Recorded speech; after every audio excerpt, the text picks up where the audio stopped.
Good morning बच्चों, मैं Nishant sir आप लोगों को कॉम्पिटिटिव क्लास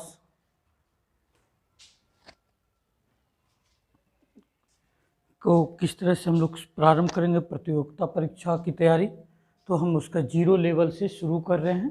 कोई भी बच्चे किसी भी स्तर पे जो अपनी तैयारी शुरू करना चाहते हैं, है ना, वो कर सकते हैं। और आज हम जो है सबसे बेसिक से शुरू करते हैं, है ना, कंपटीशन का तैयारी। और ये हमारा आज का ये पहला क्लास होगा। जो भी बच्चे मान लो प्रतियोगिता परीक्षा की तैयारी करना शुरू कर रहे हैं या किए हैं, जिनको कि बहुत सारी प्रॉब्लम आती है और जिनको ये समझ में नहीं आती है कि मैं तैयारी कैसे करूं, तो आप हमारे साथ जुड़ सकते हैं। मैं पूरा प्रयास करूंगा कि जो बच्चे बहुत ही कमज़ोर हैं, जो बच्चे ये नहीं समझ पा रहे हैं कि मैं किस तरह से अपनी तैयारी करूं और ये मेरी तैयारी अच्छी से हो जाए, भली भांति हो जाए, छोटी छोटी बातों को किस तरह से हम ध्यान रख सकते हैं और इसको आगे बढ़ा सकते हैं और अपने आप को मजबूत कर सकते हैं। तो आप हमारे साथ जुड़िए और हमारे चैनल को सब्सक्राइब कीजिए, शेयर कीजिए। चलिए मैं शुरू करता हूँ आज पहला अपना क्लास, है ना। जो भी बच्चे मान लिया जाए एसएससी हो, रेलवे हो, बैंकिंग हो या आईटीआई का एग्ज़ाम देना चाहते हैं, उनमें जो क्वेश्चन पूछे जाते हैं, ग्रुप डी के लिए जो एग्ज़ाम होते हैं उनके लिए, चाहे किसी भी स्तर का दरोगा कचहरी के एग्ज़ाम हो, वो भी सोचते हैं मैं शुरू कहाँ से करूँ, कैसे करूँ और किस तरह से करूँ, है ना। तो आप हमारे साथ कम से कम जो है लगातार 3-4 महीना तक जुड़िए। मैं प्रयास करूंगा इन 3-4 महीनों में आपका जितना भी बेसिक प्रॉब्लम है वो दूर हो, साथ ही साथ आप अपने आप को काफ़ी इम्प्रूव महसूस करेंगे। तो हमारे जो बाकी जो एडवांस क्लासेस होते हैं उनको भी आप बाद में देख सकते हैं, है ना। लेकिन खास करके ये उनके लिए मैंने शुरू किया है जो बच्चे एकदम पहली बार जो है प्रतियोगिता परीक्षा में का तैयारी करना चाहते हैं, वो कैसे करें। इनके लिए काफ़ी जो सोचते रहते हैं कि मेरे तो कुछ भी नहीं आता, मेरे को तो मल्टीप्लाई नहीं आती है, मेरे को संख्या नहीं आती है, मेरे को वर्ग नहीं आता है, घन नहीं आता है, और वो बड़े डरे डरे से रहते हैं। तो मैं शुरू करता हूँ पर ये आज मैं पहला क्लास, है ना, कि संख्या से शुरू करता हूँ। सबसे पहला चूँकि संख्या जो है हमारा बेसिक है एकदम, है ना। क्योंकि जब तक हमें संख्या का ज्ञान नहीं होगा तो बाकी हम काम कैसे करेंगे। तो चलिए, संख्या का जो निर्माण होता है वो किनसे होता है? अंकों से होता है। जैसे हम कोई भी संख्या लिखते हैं 2, 3, 4, यानी कि 2356, है ना। तो ये किनसे बना है? ये अंक से बना है। किससे बना हुआ है? ये संख्या अंक से बना हुआ है। तो सबसे पहले हमको अंक जानने पड़ेंगे, कितने अंक होते हैं। तो अंकों की कुल संख्या कितनी होती है? अंकों की कुल संख्या 10 होती है। और कौन कौन सा अंक होते हैं? 0, 1, 2, 3, 4, 5, 6, 7, 8, है ना, 9 तक, है ना। 0 से लेकर 9 तक, यानी कि कुल अंकों की संख्या कितनी हो गई?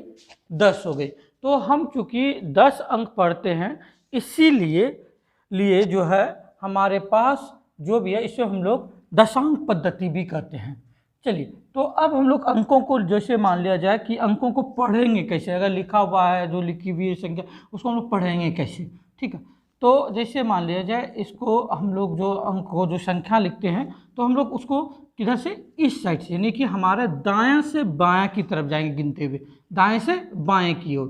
तो हम लोग जैसे बड़े संख्या में क्या जानते हैं? ये कौन सा, किस स्तर? इकाई, दाई, सैकड़ा, हजार, 10,000, लाख, 10 लाख, इस तरह से हम लोग पढ़ते हैं।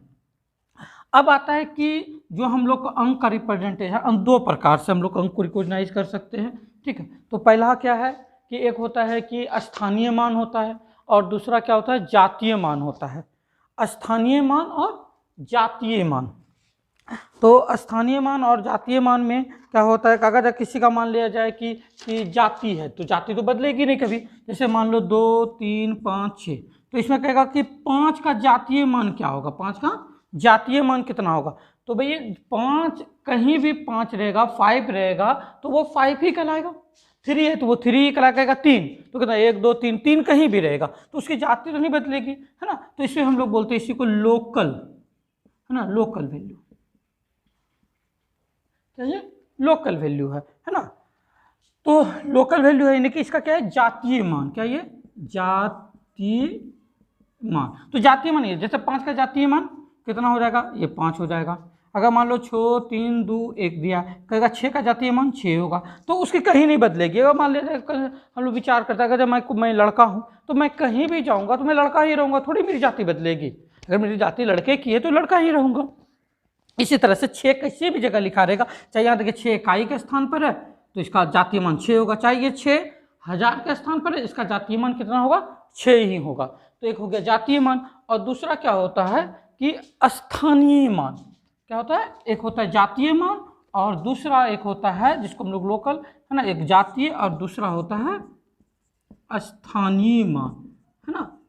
ओके, एक होता है जातीय और दूसरा होता है, इसी को हम लोग बोलते हैं, जिसको तो लोकल वैल्यू बोलते हैं, इसे हम लोग बोलते हैं प्लेस वैल्यू। प्लेस नाम से ही लगता है कि प्लेस के स्थान, यानी कि स्थान अगर डिफर होगा तो इसका अंक का जो वैल्यू हो वो भी डिफर होगा। जैसे हम लोग विचार करते हैं, जैसे एक लेते हैं कि एक उदाहरण से हम लोग लेते हैं, जैसे हम लोग ले लेते हैं कि 5 6 3 2, ठीक।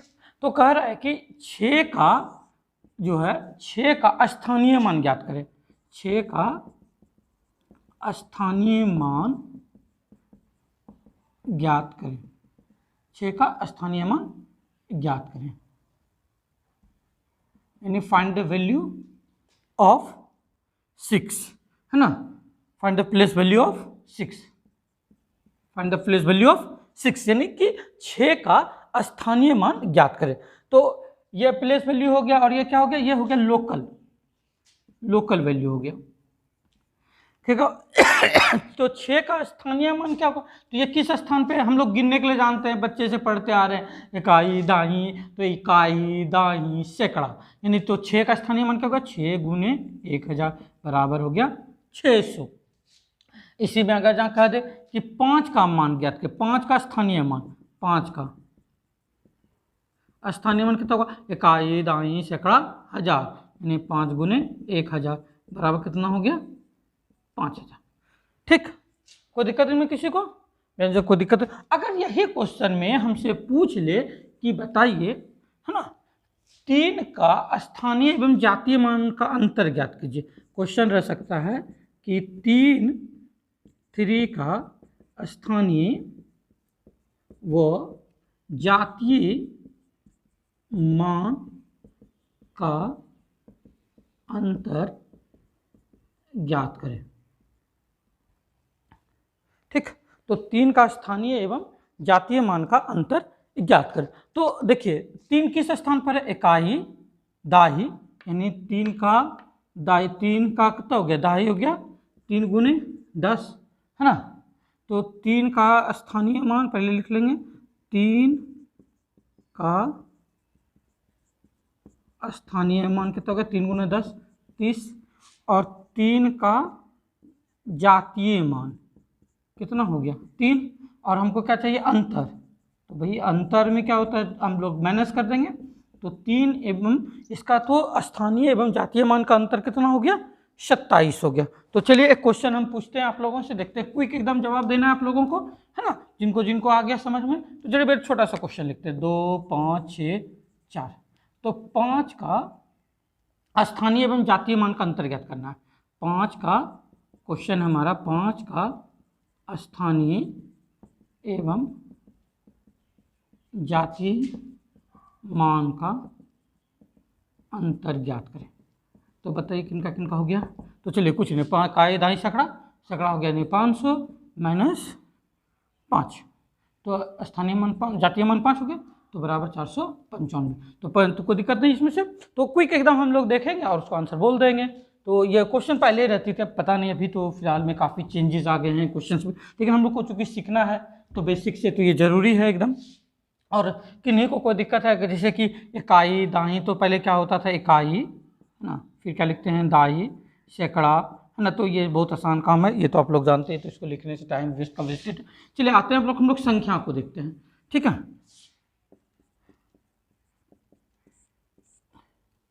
संख्या, है ना, इसको हम लोग बोलते हैं नंबर, है ना। ओके, तो संख्या को को हम लोग क्या करेंगे, तो संख्या कौन कौन सी होती है, तो हम लोग जैसे गिनते हैं तो ना, एक होता है गिनती की संख्या, है ना, 1 2 3 4 5 100, है ना, तो गिनती की संख्या, इसको हम लोग बोलते हैं, गिनती में जो संख्या यूज करते हैं गिनती की संख्या को हम लोग बोलते हैं इसे नेचुरल नंबर। क्या बोलते हैं इसे हम लोग, नेचुरल नंबर। और नेचुरल नंबर को ही हम लोग क्या बोलते हैं, प्राकृत संख्या। नेचुरल गिनती की संख्या को, पहला हो गया गिनती की